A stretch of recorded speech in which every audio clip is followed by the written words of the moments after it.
You're listening to World of Empowerment Radio, your station for practical spirituality in a changing world. And here are your hosts, Aingeal Rose and Ahonu.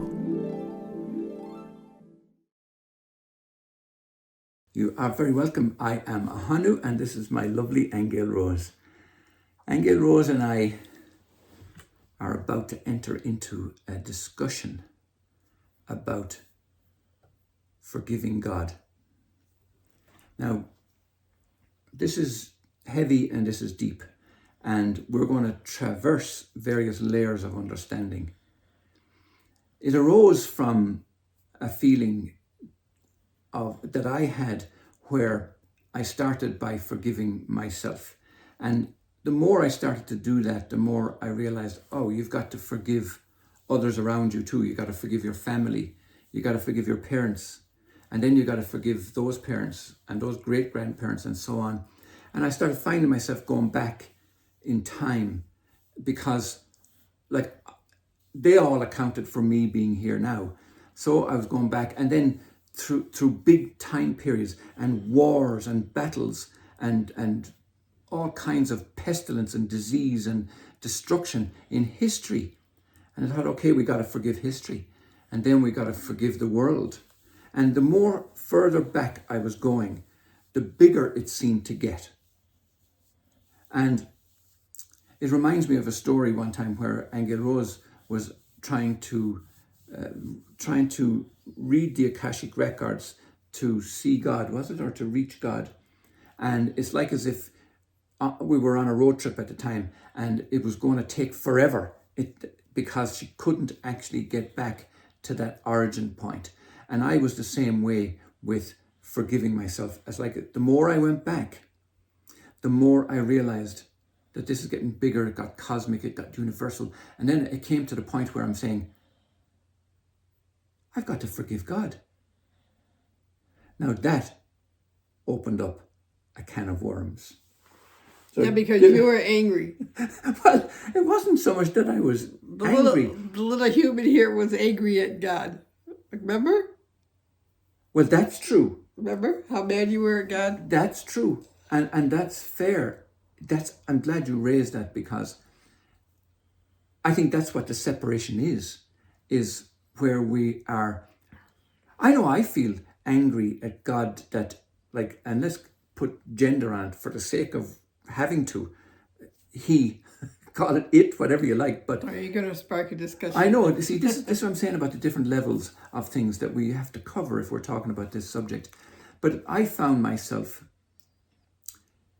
language being inadequate even to arrive at the place where you could realize any kind of real forgiveness at all if you were to forgive everything. So why were you needing to forgive God? Because, like I say, I went back through all incarnations of myself, and back through my DNA, and back through my ancestry, and back through time, eons, and found that I was arriving at the place where, well, it had to be God that created me. And if God created me needing forgiveness, then I needed to forgive God for doing that. Now, do you see the conundrum? But it's a very interesting concept. Yeah, but it brings into question a few things. Number one, is there a God to forgive? And number two, did God create you as a body? Is the other question. I mean, I can say that something created us spiritually. Okay, but I don't know about God creating the body. I think that was engineered by other species. Right. Okay, so... But even so... You can go back to say that's what the whole Garden of Eden thing was about, is that Eve disobeyed God, and therefore the punishment was to have a body that would die. Okay, that would not live forever. But even so, Aingeal Rose, even if you were to take those points and say, right, I forgive the genetic engineering by aliens or whatever of our bodies, or I forgive Anu and the Anunnaki, or whatever your thoughts might be about the creation story, if we were to forgive them, who do they forgive? that they started that in the first place. Do you understand? Or They probably don't think they need to forgive anything because they delighted, just like scientists do today. They're delighting in genetic engineering, not thinking of any of the consequences. Like, why would you want to bring a dinosaur back to Earth in this time period, for example? They're just caught up in the fact that they could do it. So they're not thinking of the consequences. If you really let a dinosaur loose on the Earth in this time period, what would happen? So, I just think whomever, and that's also up for question. Nobody really knows how the body was created. Yes, yeah. I mean, on one hand, we can say that it's a pretty miraculous machine, isn't it? Right. The things it can do. And obviously it gets us around the physical universe. Okay, so did God even create the physical body? I don't know. Did reptilians create the body? Did Anunnaki create the body? I mean, we don't know. You know what, a kind of a temporary provisional conclusion that I've come to is that we did it all. You think you created your own body? I think you created a handsome one. And you know what, seriously, I think we created it all. In the same way as now we're coming into an understanding of how we are creating our own lives, our own futures, our own destinies, all of that. I think if you go back also, you'll find that the pure genius of the creation of mind itself, that we created everything. We created the dinosaurs, and we created the body, and we created the conflicts and the wars. We created the whole thing. And even if we were to go back further with that now and come to the point of the first creation, let's call it, or the first swirlings, I heard you calling it one time, go back to that point, that is probably more likely to be the separation than anything. It's probably us, ourselves, and something maybe we need to take responsibility for, to say we created the fall. It might have been a thought of ours in the godliness, saying, let's create something, let's create whatever. But I think it was us that did it. Now, that's a huge responsibility. Yeah, and that's a huge need for forgiveness, in my opinion. Yeah, but I don't think we created ourselves spiritually. Because the Course even says that you didn't create yourself. You do have an author, quote unquote, capital A, who created you spiritually. But I think we could say we created the physical universe as a way to be separate from God, or as a consequence of separating from God. Yeah. Even though we're not really separate. We think we are. We think we are, yeah. And that might have been that origin thought that caused the separation that we then ran with and created everything out of that. That's a possibility. So what are we forgiving? Let's explain forgiveness. Forgiveness, in my opinion, is like taking an eraser to a chalkboard and saying you can have a list of all the things that you think you're upset about or that you think have happened to you. But then you take the eraser and you erase the whole thing because some part of you realizes nothing happened to you. You're still okay. You're still, whether you're in a body or out of a body, you're still a divine spark of the Creator. So I think what we're forgiving is what I came to when I wrote this article not too long ago, Ahonu. I forgot what my purpose was, but I think I asked how to forgive something. Do you remember in that Brains article? I do, yeah. What did I ask to forgive? Brains article. And I think it was bordering on the same kinds of question we're approaching today. It's like forgiving everything, forgiving the world. Yeah. Yeah. Oh, I think I was asking about memories. You know how you can go through something tragic and how you may be okay, you get over it, right? But then periodically in your life, the memory surfaces again. Yeah. You start reliving the whole thing all over again, and then you're okay. And then you move on for a few more years, and then it comes up again. So I think I was asking Source, how do you clear something entirely where the memory doesn't keep resurfacing. I know, because I was going through a period just recently where I was remembering things with my mom. Things that happened when I was a child that I felt impacted me throughout my life. And I was asking, how do you get over that pattern? How do you really get over that pattern?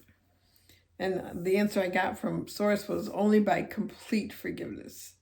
So it wasn't like just forgiving, it was complete forgiveness. And what it meant by that was you had to forgive the fact that you think something happened. Yes. Okay, so it's less about the person and what they might have done or what your ancestors believe. It's more about the idea that you think something happened to you. Okay, so in other words, if you're a divine spark of the Creator, when you leave the body, you're still a divine spark of the Creator. Even if you reincarnate, you're still a divine spark of the Creator. So now, isn't that interesting? So no matter what, you can't destroy yourself. Yeah. Nothing can destroy you.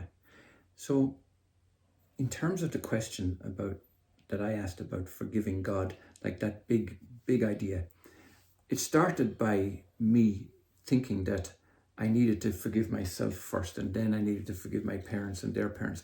And you know how I was working my way back. But that's all the time assuming guilt. Yes, you're assuming something happened to you. Yes, it's assuming guilt. And then you're assuming the guilt of yourself, and then your parents, and then all your ancestors, and then all the battles and wars. And then when I come to the point where I'm talking about forgiving the world, it's like I'm taking responsibility for forgiving something that was probably just a perception in the beginning. Right. A perception of separation. That's right. That's right. And that's really the core thing. It's kind of like with anything that's going on the earth, we do have to raise our mind or our consciousness above that and realize, is anything really happening? If you think of each person as a divine spark, despite what they go through on this physical world, did anything really happen to them? And the answer is no. Yeah. Nothing's really happened to them. Yeah. And in some ways that's a reflection too on what we're told that Jesus said on the cross to the other, forgive them, Lord, for they know not what they do. In lots of ways, people who perpetuate atrocities, they're no more than ourselves, innocent of everything, and just acting out dramas. Well, I wouldn't say their intentions are innocent at this level. No, I did, but we're talking about going back to the original God creation place at that level. I think we were talking too. We were having a discussion about the Middle East. Remember? And what's going on in the Middle East, which everybody knows about now, and how that's been a long history of battle, that whole area, and it goes way back to biblical times and beyond, way back.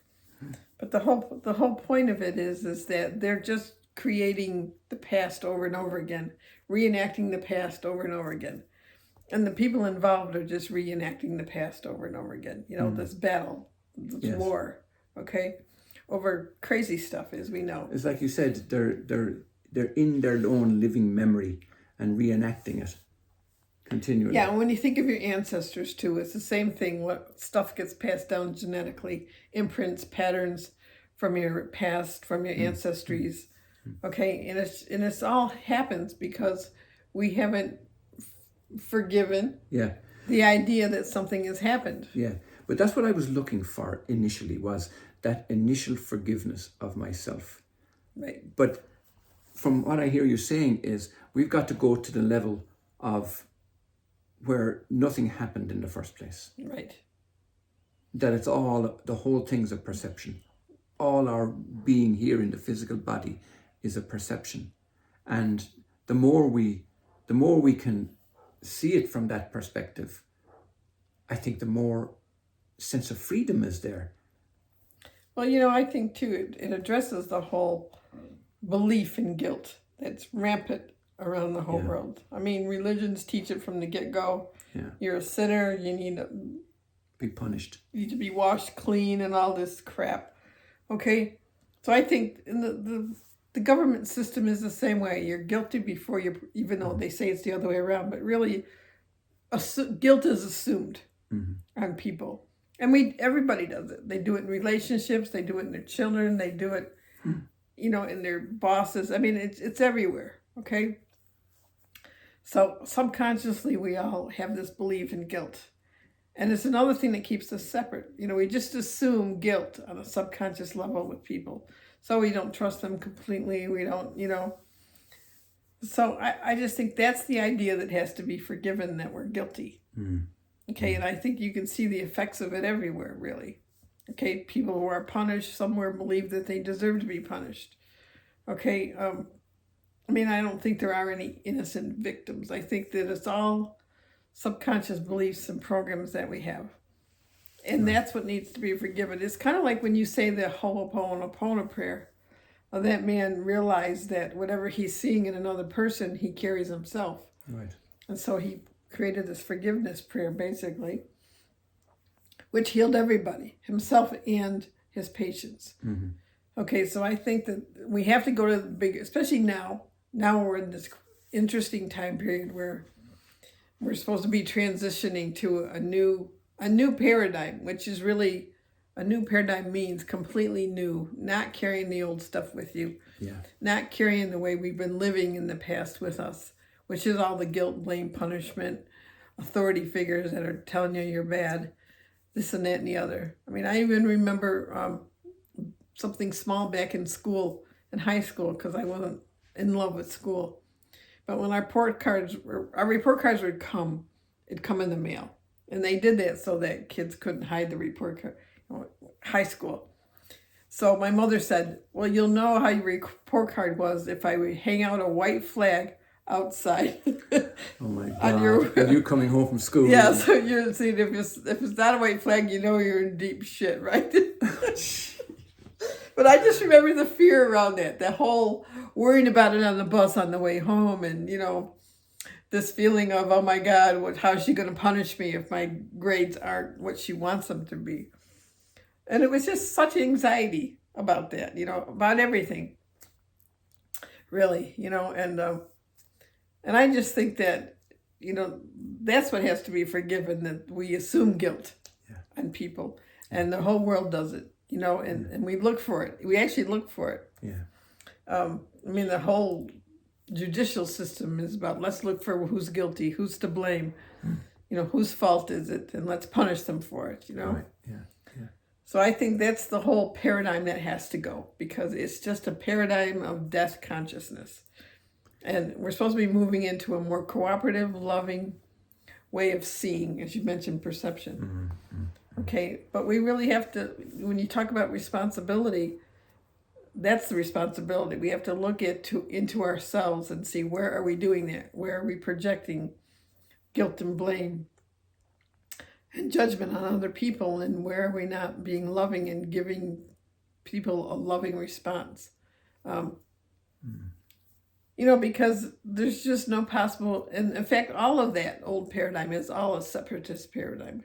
It's all you against me, me against you, struggle for survival, who will we kill so we can stay alive? Right. The whole thing's set up that way. And we often talked about this, you and I, with nature, even, how everything's about killing and consuming. Right. All these nature programs that they put on TV, if you watch them, they're all about how this animal took down the other animal and how it fought for its life. And they call it the balance of nature, they call it. And it's actually just one thing consuming another. I know. In a never-ending cycle. Yeah, and ourselves too, how we're brought up to, we have to eat, so we have to kill something to eat. Okay, the whole thing is absolutely crazy. But just meeting our friend Ray Mayor that one time, who's a man who actually, became a breatharian and was living off prana. And there's a way to do that safely. Just let me put a disclaimer in here. It's not something you can just go do right now with all the beliefs that you have about eating and socialization. But he proved that it can be done, that you can live off light. Okay, and so this need to be consuming things isn't really real. Right. It's real in our minds. It's real in our old paradigm, but it's not real in a loving paradigm. So how do we move now from that, my original question about like the perception that I needed to forgive God on that huge level, down to the day-to-day surviving level of the human being in this world where it's dog eat dog effectively. Literally. Literally, yeah, seriously. Especially if you're in China.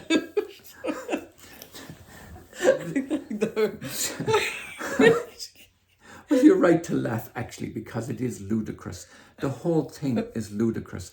I agree with you to look at something like this lightheartedly, because I think perhaps I was being too serious about it and getting bound up in preconceived ideas about forgiveness, and because I felt guilty, the need to forgive myself and all of that.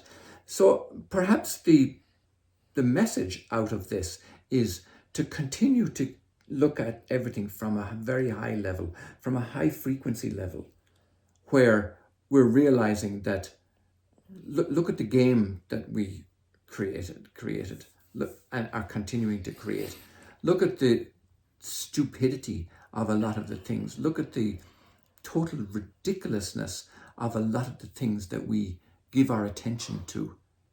And perhaps that may lead to us raising or keeping a vibration, a high frequency, so that when we enter into the new world that Aingeal Rose talks about, that we enter it with the forgiveness and with the union with the divine, as opposed to the feeling of separation that we have right here. I think it starts with each other, Ahonu. I mean, it's kind of like you don't have to die and go to the other worlds to heal the separation. It can be done here in how we see each other and how we treat each other. So, heaven's supposed to come here, not the other way around. Yeah. Okay? Yeah. Okay, but really the only way anybody can really be free is it has to be complete forgiveness. You have to, in other words, it does no good to say, well, this person did this to me years ago, but I'm going to forgive them. Because you can't really forgive in that way, because some party always remembers what they did. Yeah. And so you can't ever say totally, oh, he damaged me, but it's okay. I mean, you can't actually ever really believe that, Some party won't ever believe that. But if you approach it with the fact, like, did he really injure me? And you question that. That's a whole different question. Yeah. Yeah. Okay, that's it for now. Thank you for being with us. And do please leave your comments below. We'd love to have your feedback on this. This is a huge question. And blessings from myself, Ahonu, and from Aingeal Rose. Until next time. You can subscribe on iTunes, Stitcher Radio, and on our website at worldofempowerment.com. Don't miss an episode. Hit the subscribe button now.